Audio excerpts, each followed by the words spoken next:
Hola a todos, soy el Padre Juan Cristóbal Beitía, acompañándolos este domingo 23 de agosto en esta reflexión del Evangelio. La Iglesia nos regala hoy día una lectura donde Jesús está cerca de Cesarea de Filipo, es decir, sigue en tierra pagana, y tiene una conversación muy íntima con sus discípulos, donde de alguna manera los calibra.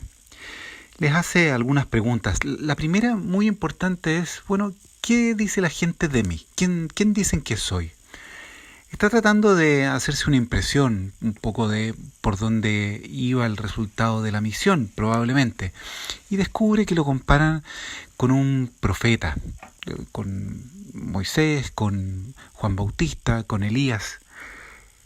Y sí, Jesús es un profeta, en ese sentido es un hombre que viene de alguna manera a quebrar con los moldes, a anunciarnos un camino. Pero después Jesús les hace una pregunta que los obliga a ellos, a los discípulos, a definirse. ¿Quién dicen ustedes que soy yo? Es una pregunta que cuando uno la responde, también de algún modo define uno su propia identidad. A nosotros a lo largo de nuestra vida nos han ido diciendo quién es Jesús, con distintas fórmulas. El Hijo de Dios, es la segunda persona de la Trinidad, nació en Nazaret, hijo de la Virgen María, su papá era José. Esas son las respuestas que a nosotros nos han ido dando. Pero cuando uno llega a la madurez, uno se ve obligado a responder esa pregunta por sí mismo, por sí misma. Esto me trae a colación a la memoria el encuentro que tuvo el Papa Juan Pablo II el año 1987 con los jóvenes en el Estadio Nacional. Y él nos preguntaba, jóvenes chilenos, decía, no tengáis miedo de mirarlo a él. Mirad al Señor. ¿Qué veis? ¿Es solo un hombre sabio? No, es más que eso. ¿Es un profeta? Sí, pero es más aún. ¿Es un reformador social? Mucho más que un reformador, mucho más. Mirad al Señor con ojos atentos y descubriréis en él el rostro mismo de Dios. Jesús es la palabra que Dios tenía que decir al mundo. Es Dios mismo que ha venido a compartir nuestra existencia de cada uno. Al contacto con Jesús despunta la vida. Lejos de Él solo hay oscuridad y muerte. Vosotros tenéis sed de vida eterna, de vida eterna. Buscadla y halladla en quien no solo da la vida, sino en quien es la vida misma. Hasta ahí las palabras del Papa. Pedro responde desde sí con algo de lo que nos describe Juan Pablo II. Tú eres el Mesías. El Mesías, la palabra Mesías en hebreo significa el ungido, como los reyes de Israel, que se los ungía con aceite, que se los ungía para salvar al pueblo. El Mesías, el ungido, en griego la palabra ungido es Cristo. Cristo es el ungido, el que viene a salvar, el rey.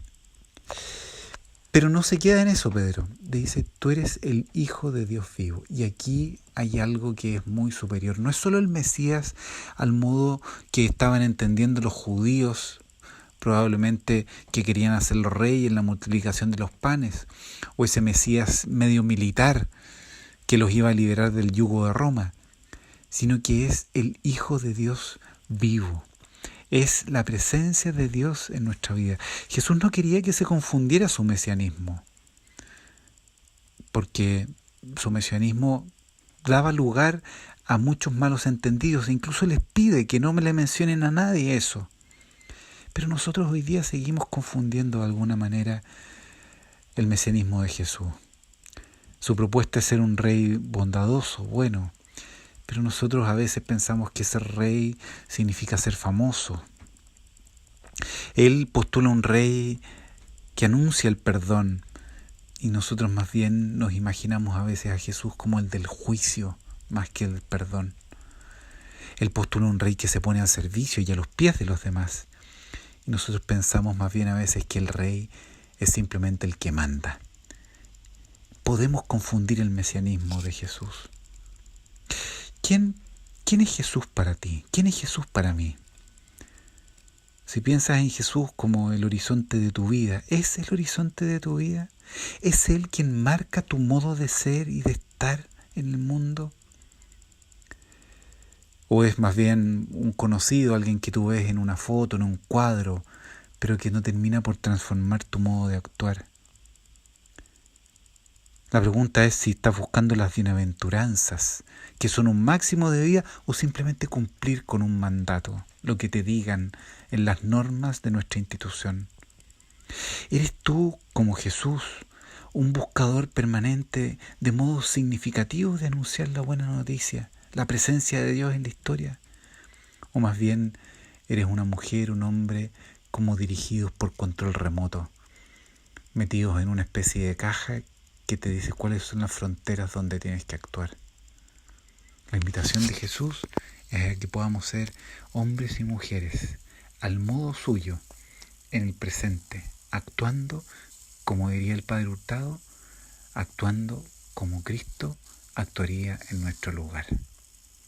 Que ojalá podamos contestarle hoy día al Señor con claridad, desde el fondo de nuestra alma, ¿quién digo yo que es Jesús para mí?